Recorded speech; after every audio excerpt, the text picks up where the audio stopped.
आज हमसे सिवान के एक पत्रकार ने पूछा कि मोदी जी दाढ़ी बढ़ा लिए हैं, इस पे आप क्या कहना चाहते हैं। हम बोले इसका क्या मतलब है। मोदी जी दाढ़ी बढ़ा लें कि मोदी जी माथा मुड़वा लें कि आधा माथा मुड़वा लें, उसमें हल्दी चुन्ना लगवा लें, हैं कि भौवा मुड़वा लें किसी दिन, वो इससे देश को क्या लेना देना है। तो बेईमान को बेईमान कहना गलत बात है। बेईमान को बेईमान कहना पड़ेगा ना। अब बेईमान को बेईमान कहते हैं तो कहते हैं कि आप देश की आलोचना करते हैं। चुप लुच्चा, तुम देश कब से हो गया जी। देश हम हैं। देश में रहने वाले जो 135 करोड़ लोग हैं उनसे देश बनता है, और उनके हक और अधिकार की बात करना ही देश की बात होती है। किसी भी समाज को बदलने के लिए शिक्षा की जरूरत होती है, और आपने शिक्षा की हालत क्या की है। आप लगातार शिक्षा के बजट को घटा रहे हैं। शिक्षा का बजट आप लगातार क्यों कम कर रहे हैं। शिक्षा का बजट आप लगातार इसलिए कम कर रहे हैं कि पढ़ने लिखने वाले लोग पैदा होना बंद हो जाएं। क्योंकि जब पढ़ लिख लेगा तो सवाल पूछने लगेगा, और जब सवाल पूछने लगेगा तो नागरिक बन जाएगा, और जब देश में रहने वाले लोग नागरिक बन जाते हैं तो राजा होने का इनका गुमान चूर चूर हो जाता है, चकनाचूर हो जाता है। आप तमाम आदरणीय बुजुर्गों का, माताओं बहनों का, किसान मजदूर भाइयों का, दुकानदार दोस्तों का, आप सबका मैं क्रांतिकारी इस्तकबाल करता हूं। आपको जय भीम और लाल सलाम पेश करता हूं। दोस्तों, मैं अपनी बातचीत रखूं उससे पहले एक बात मैं स्पष्ट करना चाहता हूं। जो भी लोग आ रहे थे बातचीत के लिए, सब लोग कन्नन गोपीनाथन जी को पूर्व आईएएस कह रहे थे। टेक्निकली वो पूर्व आईएएस नहीं है, वो अभी भी आईएएस ही हैं, क्योंकि सरकार ने उनका इस्तीफा अभी तक मंजूर नहीं किया है। बड़ा कमाल देश है अपना। एक तरफ लोगों को नौकरी नहीं मिलती है, लोगों को वैकेंसी नहीं देती है, और जो लोग नौकरी छोड़ करके सरकार से ऊब करके तंग आ करके इनकी नीतियों का विरोध करते हुए नौकरी इनकी मुंह पे मार देते हैं, उनका इस्तीफा स्वीकार नहीं करते हैं। या तो अपॉइंटमेंट भेज दो या रेजिग्नेशन एक्सेप्ट कर लो। तो टेक्निकली वो आईएएस हैं, पूर्व आईएएस नहीं हैं।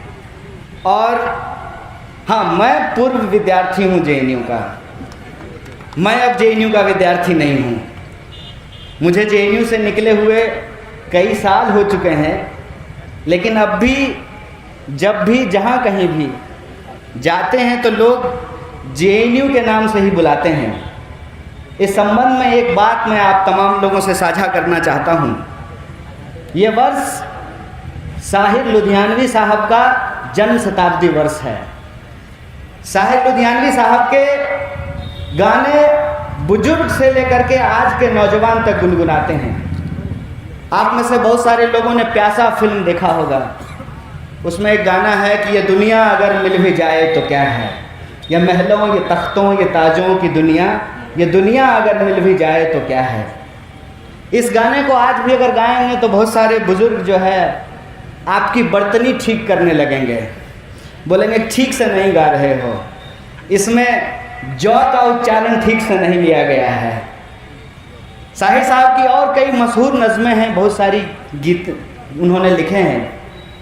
एक गाना और बहुत मशहूर है कि मैं पल दो पल का शायर हूँ, पल दो पल मेरी कहानी है, पल दो पल मेरी हस्ती है, पल दो पल मेरी जवानी है।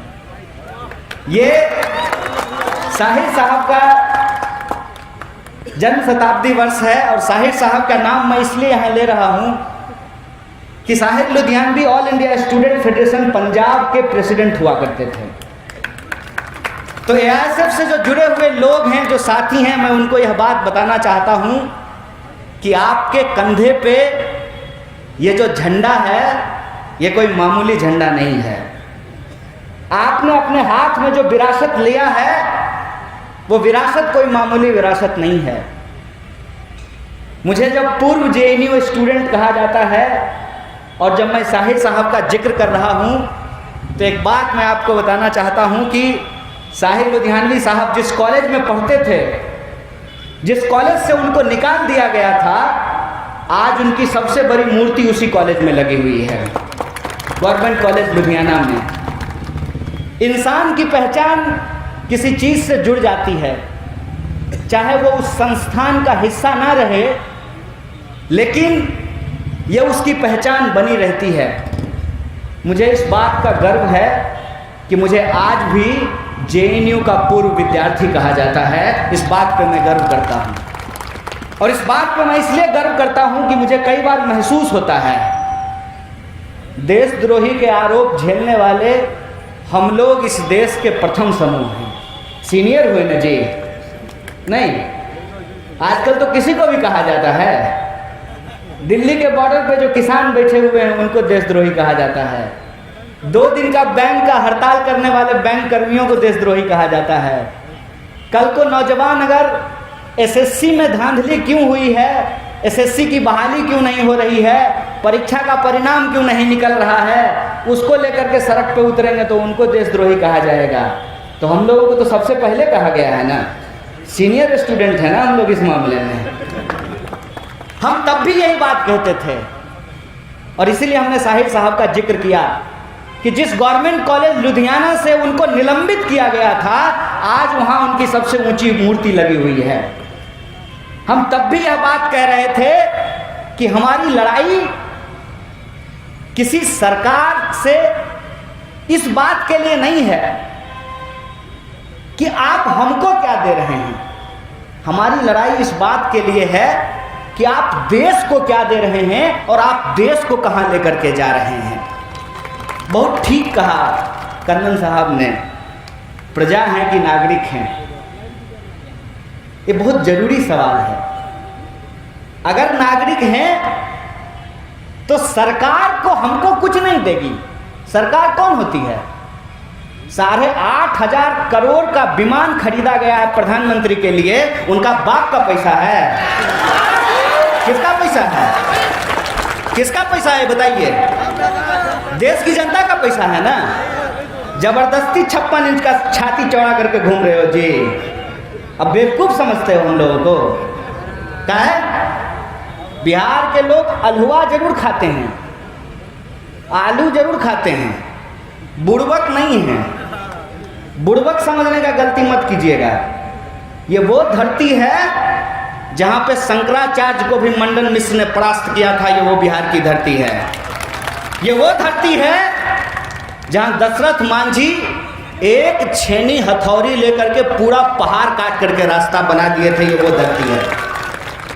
ये याद रखिएगा कि ये हमारी परिस्थिति है कि रोजी रोजगार के लिए, इलाज के लिए, नौकरी के लिए, शिक्षा के लिए हमको दूसरे राज्यों में जाकर के काम करना पड़ता है। ये हमारी मजबूरी है। लेकिन ये याद रखिएगा कि हम मेहनत करने वाले लोग हैं, हम मेहनत कश आवाम हैं। अगर हम आपका गंदगी उठा करके आपका घर चमका सकते हैं, आपके दफ्तर को सुंदर बना सकते हैं, आपको वोट दे करके प्रधानमंत्री बना सकते हैं, तो कान पकड़ करके गद्दी से नीचे भी उतार सकते हैं। इस बात को याद रखिएगा। इस बात को याद रखिएगा कि चिड़िया जब आकाश में उड़ती है ना, तो उसको लगता है कि हम ऊपर से दुनिया देख रहे हैं, लेकिन चिड़िया ये महसूस नहीं करती है कि नीचे खड़े लोग भी चिड़िया को उड़ते हुए देख रहे होते हैं। क्या कहते थे ये? इस देश की सबसे बड़ी समस्या है परिवारवाद। ठीक है, मान लेते हैं इस देश की सबसे बड़ी समस्या है परिवारवाद। बेबी शाह को बीसीसीआई का सेक्रेटरी कैसे बनाया गया है? ये परिवारवाद है कि नहीं है? और यही बात मैं घूम घूम करके पूछता था। जब मैं पिछली बार सिवान आया था स्टेडियम में भाषण देने के लिए, तो रास्ते में कुछ लोग हम पर पत्थर फेंका था, पत्थर बने फूल। वो पत्थर हमारे लिए फूल है और तुम बेवकूफ वाला फूल हो। कैसे? कि तुम फेंक रहे हो पत्थर, तुम्हारे हाथ में जिम्मेवारी दे दिया है कि सरकार से जो लोग सवाल पूछे उसको देशद्रोही बता करके उसके ऊपर पत्थर मारो। पत्थर अगर नहीं पहुंच रहा है तो फेसबुक पर जाकर के गाली दो, ट्विटर पे जाकर के गाली दो, यूट्यूब पे जाकर के गाली दो। हमको गाली देने से 2 करोड़ नौकरी मिलेगा?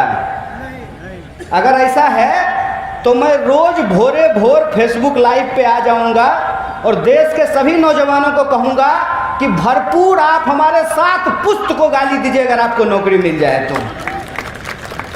मिल जाएगा क्या? दूसरे से नफरत करके हमारे जीवन में प्रेम का प्रवाह नहीं होने वाला है। दूसरे को गाली दे देने से हम सम्मानित नहीं हो जाएंगे और हमारे ऊपर पत्थर फेंकने के लिए अनपेड लेबर है, पैसा भी नहीं मिला होगा उसको। नेताजी कहे होंगे 500 रुपया देंगे, तेल भरवा लेना। अब तो 500 रुपया में आधा टंकी तेल भी नहीं होगा। क्या 500 रुपये में आधा टंकी तेल होगा? 500 रुपया हम कहेंगे तेल भरवा लेंगे, अब पत्थर ले लो, पत्थर फेंक देना, उसके बाद तुम देशभक्त हो जाओगे। बाबू रे, ये देशभक्ति नहीं है, ये बेवकूफ़ी है। अगर तुम सच में देशभक्त हो तो तुमको ये सवाल इस सरकार से पूछना चाहिए कि ये कैसा राष्ट्रवाद है कि देश की राष्ट्रीय संपत्ति रेलवे बेची जा रही है। बताइए, लिखा जाता था ना, पटना जंक्शन पे लिखा हुआ होगा, सिवान स्टेशन पर भी लिखा हुआ होगा कि रेल राष्ट्र की संपत्ति है। तो जो सरकार रेलवे को बेच रहा है वो देशद्रोही है कि हम सवाल पूछने वाले देशद्रोही हैं? इस पे आप हमको विचार करके बताइए। कैसा राष्ट्रवाद है भाई?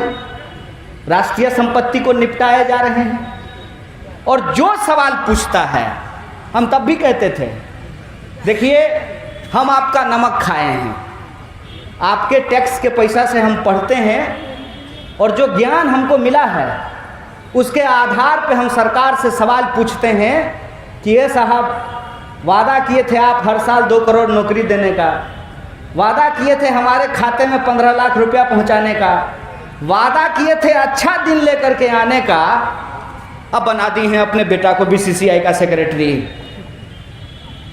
हमको दे दिए हैं पत्थर कि तुम पत्थर चलाओ, अब बेटा को दे दिए हैं बीसीसीआई, उसको दे दिए हैं आईपीएल कि तुम आईपीएल खेलवाओ। 21 साल में 2 आईपीएल हो रहा है। बीपीएससी का बहाली टाइम पे नहीं निकलता है, 6-7 बार का बीपीएससी का बहाली एक के बार में निकलता है, लेकिन आईपीएल लेट नहीं होना चाहिए। अब ये देखे थे ना, आईपीएल बिना दर्शके का हुआ होता था, स्टेडियम में दर्शक नहीं था, पीछे से वीडियो रिकॉर्डिंग में आवाज सेट कर दिया था जनता का चिल्लाने का।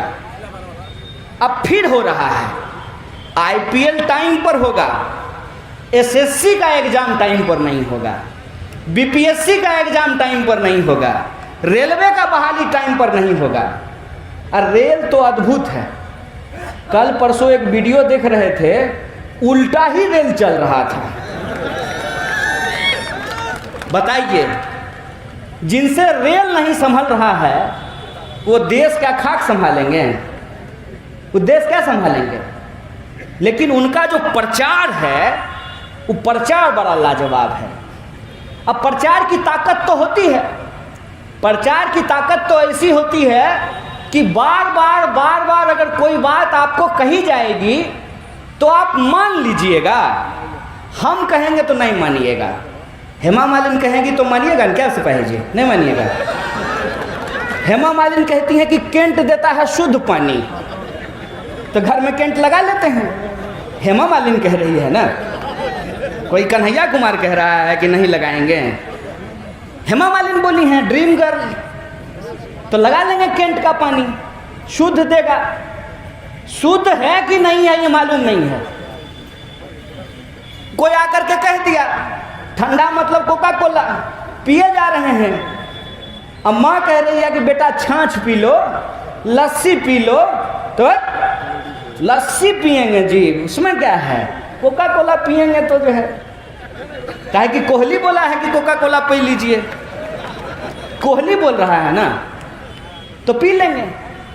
प्रचार में ताकत तो होती है, नहीं होती है, हैं? आप में से कितना लोग फेयर एंड लवली लगाए हैं? लगाए हैं ना, मुंह गोरा हुआ।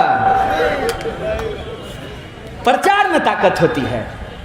तो इस देश में हमने एक ऐसा सरकार चुना, वो घड़ी डिटर्जेंट की तरह नहीं है, पहले इस्तेमाल करें फिर विश्वास करें, ऐसा नहीं। प्रचार पे हमने एक सरकार चुन दिया है। प्रचार पे कोई ये पूछने को तैयार नहीं है कि उस प्रचार की हकीकत क्या है। क्या सच में फेयर एंड लवली लगाने से मुंह गोरा होता है? सच में ठंडा मतलब कोका कोला होता है? सच में केंट शुद्ध पानी देता है? इस बात की पड़ताल किए बिना, इस बात की तफ्सीस किए बिना हम उस बात को मान लिए हैं। जैसे कि अगर बीजेपी की सरकार है तो हिंदू हित जो है उसको साधा जाएगा। बहुत बढ़िया बात, खुशी की बात है। हिंदुओं का हित अगर साधा जाए तो बड़ी खुशी की बात है। लेकिन एक बात हमको बताइए, रेलवे बिक जाएगा, रेलवे की नौकरी समाप्त कर दी जाएगी, इसमें हिंदुओं का हित है कि अहित है? सोचिएगा जरा। अगर एसएससी एग्जाम नहीं लेती है, एसएससी परीक्षा नहीं लेती है, परीक्षा लेकर के परिणाम नहीं देती है, परिणाम दे देने के बाद नौकरी नहीं देती है, और नौकरी का रिजल्ट आ जाने के बाद ज्वाइनिंग नहीं करवाती है, इसमें हिंदुओं का हित है कि अहित है? देश की राष्ट्रीय संपत्तियों को अगर बेच दिया जाता है, औने पौने दामों में बेच दिया जाता है, इसमें हित है कि अहित है? इसको जानते हैं क्या कहते हैं? ये कभी कभी हमारे घर में भी ये इस्तेमाल किया जाता था। जैसे बच्चा अगर किसी बात के लिए जिद कर रहा हो तो उस बच्चे को बहलाने के लिए अलग अलग तरीके के नुस्खे अपनाए जाते हैं। जैसे मान लीजिए कि एक बच्चा को भूख लग गया है, वो अपनी माँ को कह रहा है कि मम्मी बिस्कुट दे दो, ठीक है, तो मम्मी उसको उठा करके अलमारी पे बिठा देगी। तो बच्चा बिस्कुट मांगेगा, कहेगा कि मम्मी नीचे उतार दो, कहेगा बच्चा नीचे उतार दो, बिस्कुट मांगना बंद कर देगा। इस देश की जनता अपने सवालों पर पहुँचे, अपने सवालों पे हम विचार कर सकें, उससे पहले ही एक नया शगुफा छोड़ दिया जाता है। आज हमसे सिवान के एक पत्रकार ने पूछा कि मोदी जी दाढ़ी बढ़ा लिए हैं, इस पे आप क्या कहना चाहते हैं? हम बोले इसका क्या मतलब है? मोदी जी दाढ़ी बढ़ा लें कि मोदी जी माथा मुड़वा लें कि आधा माथा मुड़वा लें, उसमें हल्दी चुन्ना लगवा लें, हैं कि भौवा मुड़वा लें किसी दिन, वो इससे देश को क्या लेना देना है? ऐसा है क्या कि जैसे उनकी दाढ़ी बढ़ेगी उसी हिसाब से इस देश में रोजगार के अवसर बढ़ने शुरू हो जाएंगे? ऐसा है क्या कि जैसे उनकी दाढ़ी बढ़ेगी वैसे ही आपकी आमदनी बढ़नी शुरू हो जाएगी? इसका क्या मतलब है? मोदी जी मोर को खाना खिलाते हैं, मोदी जी सुग्गा को अपने हाथ पे टहलाते हैं, इससे हमको क्या लेना देना है? ये देश का मुद्दा है क्या? फिर हमको लगता है कि धीरे धीरे हमको इसकी आदत लगाई जाती है। जो बात पहले अखबार के आखिरी पन्ने पे हुआ करता था कि किस हीरोइन का किस हीरो के साथ चक्कर चल रहा है, ये अखबार के आखिरी पन्ने पे हुआ करता था, वो आखिरी पन्ने का खबर देश के अखबार के पहले पन्ने पे पहुंच गया, और जो खबर को अखबार के पहले पन्ने पे होना चाहिए था वो खबर को अखबार से गायब कर दिया गया है। आपको खबर है क्या कि आपके इर्द गिर्द क्या हो रहा है? इस देश के लोगों के साथ क्या हो रहा है? आपके शहर के साथ क्या हो रहा है? मैं जब आ रहा था तो हम और कन्नन साहब आपस में बात कर रहे थे, क्योंकि जहां भी जा रहे थे ना तो एक बड़ा सा सीमेंट का टुकड़ा रोड के बीच में रखा हुआ है। तो हमको पूछे कि इसका क्या मतलब है। हम बोले हमको भी नहीं पता है कि इसका क्या मतलब है। तो एक लड़का जो गाड़ी में था वो बोला कि सर ये तो कुछ नहीं है, लोग तो सड़क पे गेहूं सुखाते हैं। तो कन्नन बोले कि गेहूं सुखाता है, चलो वो तो कोई काम है, लेकिन इस सीमेंट का टुकड़ा आपके रोड पे पड़ा हुआ है, इसका क्या मतलब है। ऐसा है कि नहीं है?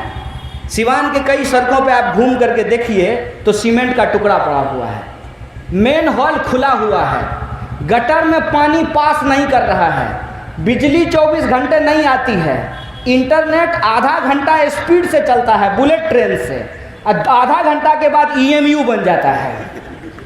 ये आपके साथ रोज हो गया है। इस सवाल से आपको कोई लेना देना नहीं है। आपके जीवन की जो वास्तविकता है, जो सच्चाई है, उस बात से आपको दूर कर दिया गया है। और आप किस में चर्चा कर रहे हैं? दीदी बंगाल जीतेगी। अरे दीदी बंगाल जीतेगी कि हार जाएगी, आपको नौकरी मिलेगी? आपका सेशन जो 3 साल का सेशन 5 साल में होता है, वो 3 साल में सेशन हो जाएगा। आपके यहाँ जो लाइसेंस बनवाने में घूस लिया जा रहा है, वो घूस मिलना बंद हो जाएगा। आपके यहाँ के लोग जो घर परिवार छोड़ करके दूसरे देश में जा करके काम करते हैं, ये माइग्रेशन रुक जाएगा। आपके यहाँ के किसानों को जो फसल का दाम नहीं मिलता, उनको फसल का दाम मिलने लगेगा। सरकारी नौकरी मिलने के बाद भी लोगों को पेंशन नहीं मिलता, ये पेंशन चालू हो जाएगा। आपकी जीवन की जो अपनी वास्तविकता है, उससे आपको दूर कर दिया गया है। और दूर की कोई घटना जिसका आपके जीवन में कोई लेना देना नहीं है, उसमें आपको उलझा दिया गया है। एक बात बताइए हमको, ये जो गैर जरूरी मुद्दे हैं, ये जो हिंदू मुसलमान का झगड़ा है, ये जो मंदिर मस्जिद का रगड़ा है, ये जो जात पात की लड़ाई है, ये क्यों है?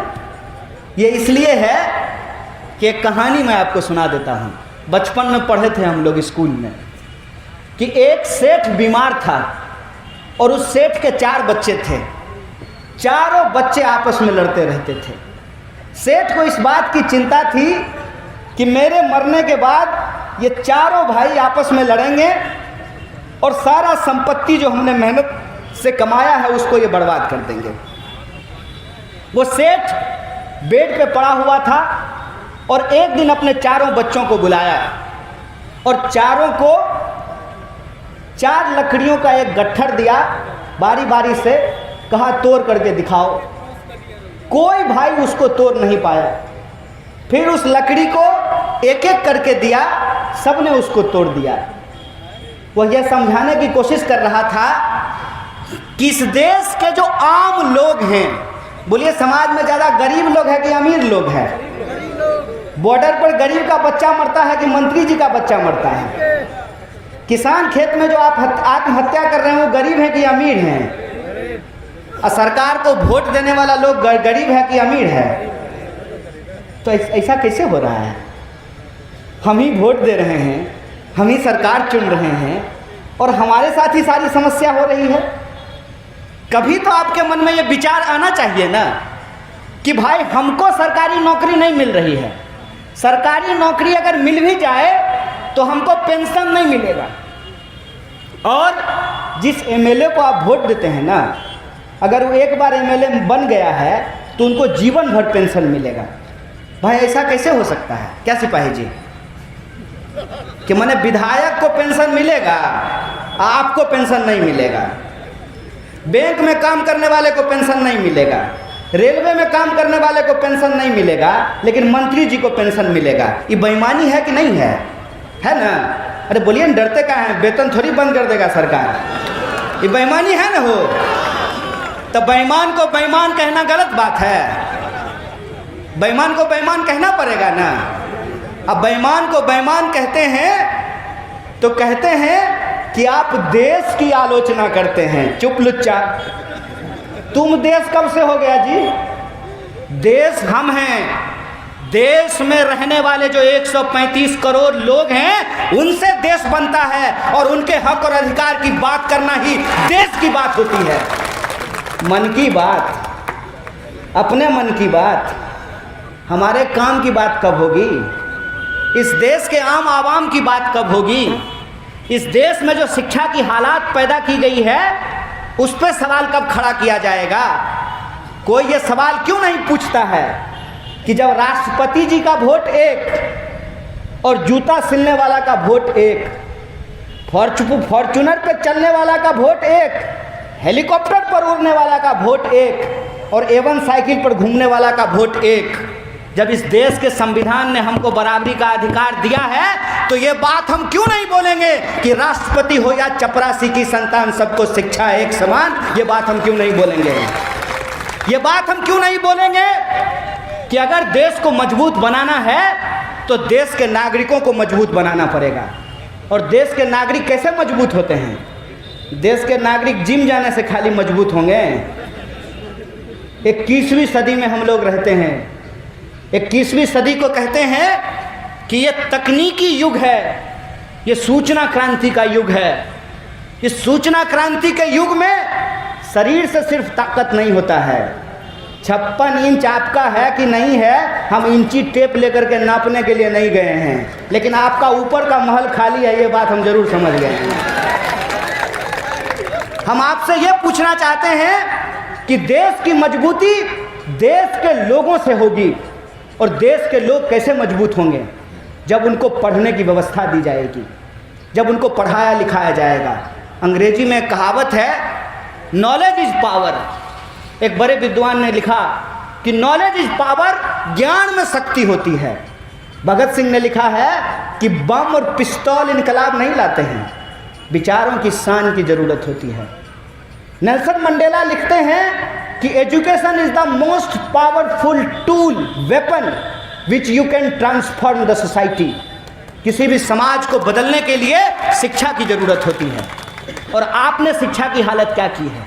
आप लगातार शिक्षा के बजट को घटा रहे हैं। शिक्षा का बजट आप लगातार क्यों कम कर रहे हैं? शिक्षा का बजट आप लगातार इसलिए कम कर रहे हैं कि पढ़ने लिखने वाले लोग पैदा होना बंद हो जाएं। क्योंकि जब पढ़ लिख लेगा तो सवाल पूछने लगेगा, और जब सवाल पूछने लगेगा तो नागरिक बन जाएगा। और जब देश में रहने वाले लोग नागरिक बन जाते हैं तो राजा होने का इनका गुमान चूर चूर हो जाता है, चकनाचूर हो जाता है। इसीलिए लोगों को मूर्ख बनाए रखना बहुत ज़रूरी होता है। और आज जो गुलामी की जंजीर है वो दिखती नहीं है। वो कहानी आपने सुनी होगी कि हाथी के बच्चा को पकड़ लेते हैं और उसके पैर में एक जंजीर डाल देते हैं। हाथी का बच्चा बार बार उस जंजीर को तोड़ने की कोशिश करता है, लेकिन उस जंजीर को वो तोड़ नहीं पाता। धीरे धीरे उसके दिमाग में यह बात बैठ जाती है कि वो जंजीर वो तोड़ नहीं सकता। एक दिन हाथी का बच्चा बड़ा हो जाता है, हाथी हो जाता है, जंजीर छोटा हो जाता है, फिर भी उसके पांव उस जंजीर में जकड़े रहते हैं, क्योंकि बचपन में उसके दिमाग में यह बात बैठ गई है कि वो जंजीर नहीं तोड़ सकता है। हम हाथी का बच्चा हैं, हम मनुष्य का बच्चा हैं। हम मनुष्य का बच्चा हैं, हम सोच सकते हैं, हम पढ़ सकते हैं, हम समझ सकते हैं, हम सवाल खड़ा कर सकते हैं और अपने सवालों पर लोगों को संगठित कर सकते हैं। और लोगों को संगठित करके हमारे हक और अधिकार को जो छीनने वाली सत्ता है, जो शक्ति है, उसको हरा सकते हैं और भगत सिंह के सपनों का भारत का निर्माण कर सकते हैं। ये हमारा मनुष्य होने का ताकत होता है। इसीलिए मैं आप तमाम विद्यार्थियों को जो इस प्रतिनिधि सेशन में आगे चल कर के हिस्सा लेंगे, उनसे मैं ये आग्रह करने के लिए आया हूँ कि एक गंभीर दौर से हमारा देश गुजर रहा है। इस गंभीर दौर में हमको इस बात को समझना होगा कि आज के डेट में हमको इस देश में नागरिकों के अधिकार को बचाने की ज़रूरत है। नागरिक होने के उस एहसास को बचाने की ज़रूरत है। और यह जो भारत भूमि है, जहाँ पर एक से एक विभूतियों ने जन्म लिया है, जो हमारा गौरवशाली इतिहास है, उस इतिहास को याद करते हुए इस वर्तमान में संघर्ष करके न्याय और बराबरी के लिए लड़ करके हमको बेहतर भविष्य का निर्माण करना होगा। बोलिए साथियों, आपने जो इस AISF का झंडा उठाया है, आप बेहतर भारत के निर्माण के लिए संघर्षरत हैं कि नहीं हैं? आप इसको लेकर के आगे चलना चाहते हैं कि नहीं चलना चाहते हैं? जब चलना चाहते हैं तो एक आखिरी बात बोल करके मैं अपनी बात को समाप्त करूंगा कि ये लड़ाई गंभीर है। इस लड़ाई में आपको बहुत सारी तकलीफ़ों का सामना करना पड़ सकता है। हो सकता है कि जब आप ताकतवर लोगों के सामने सवाल खड़ा करेंगे तो आपको विभिन्न तरह की कठिनाइयों का सामना करना पड़ सकता है। लेकिन एक बात आप लोगों ने भी सुनी होगी, वह पथ क्या पथिक कुशलता क्या, जिस पथ में बिखरे शूल न हो, नाविक की धैर्य परीक्षा क्या, जब धाराएं प्रतिकूल न हो। इस प्रतिकूल परिस्थिति में हमको सच के साथ खड़ा होना पड़ेगा, हमको न्याय के साथ खड़ा होना पड़ेगा, हमको बराबरी के साथ खड़ा होना पड़ेगा और अपने दिमाग का, अपनी तर्क शक्ति का हमको इस्तेमाल करना पड़ेगा। हमारे बहुत सारे मित्र जो भाजपा के समर्थक हुआ करते थे, वो आजकल आकर के हमसे बात करते हैं और कहते हैं कि तुम्हारी बात पहले हमको ठीक नहीं लगती थी, अब ठीक लगती है। तो हम बोले कि हमारी बात तुमको पहले ठीक क्यों नहीं लगती थी? तो बोला कि तुम जब बोलते थे ना तो मेरी भावना आहत हो जाती थी। हम बोले हम समझते हैं दोस्त, दिल है तुम्हारा और तुमने दे दिया है इसको, एक झूठे को। वो झूठा वादा करके तुम्हारे दिल को चुरा लिया है, तुमने दिल उसको दे दिया है। कोई बात नहीं है, तुम्हारे प्यार का हम सम्मान करते हैं। क्यों कहावत है ना, दिल आया गधी पर तो परी का क्या करें। दे दिए दिल, कोई बात नहीं है, दिल का हम सम्मान करते हैं। माँ बाप भी जब कहते हैं ना पढ़ लो, समय बर्बाद मत करो, प्यार मोहब्बत के चक्कर में मत रहो, तो हम लोग भी कहाँ मानते हैं। दिल का मामला है। लेकिन आपके पास सिर्फ एक दिल ही नहीं होता है, एक दिमाग भी होता है। दिल आप दे दिए हैं, कोई बात नहीं है, दिमाग से हर बार आप इस बात को सोचिएगा कि हम कहाँ जा रहे हैं, देश किस ओर जा रहा है, समाज किस ओर जा रहा है और इसमें हमारी क्या भूमिका होनी चाहिए। आप इस बात को सोचिएगा कि जिस घर में आप रहते हैं उस घर को आपके पूर्वजों ने बनाया है। जिस बगीचे का आप आम खाते हैं उसके पेड़ को आपके पूर्वजों ने लगाया है। उनके बनाए घर में आप रहते हैं, उनके लगाए पेड़ का आप फल खाते हैं। उसको खाते हुए सोचिएगा कि वो अगर ये नहीं करते तो हमको नहीं मिलता। अगर इस देश में, आजाद देश में, अगर हम आज़ादी को सुरक्षित रखना चाहते हैं और गुलामी की मानसिकता को हराना चाहते हैं तो अपनी मुट्ठी भींच करके आजाद देश में हमको आज़ादी की वकालत करनी होगी। इस आज़ादी को हमको बचाना होगा और इस आज़ादी को बचाते हुए हमको इस बात का ख्याल रखना होगा कि बेहतर देश का निर्माण बेहतर नागरिकों से होता है और बेहतर नागरिक होने का मतलब ये है कि हम अपने हक और अधिकार को समझें और अपने हक और अधिकार को समझ करके तमाम लोगों के हक और अधिकार के लिए संघर्ष करें। उससे आप मजबूत होंगे, आपका समाज मजबूत होगा, आपका राज्य मजबूत होगा और मजबूत समाज, मजबूत राज्य से मजबूत देश का निर्माण होगा। इन्हीं सपनों के साथ अपनी बात को खत्म करता हूँ। शुक्रिया। इंकलाब जिंदाबाद, हमारी एकता जिंदाबाद।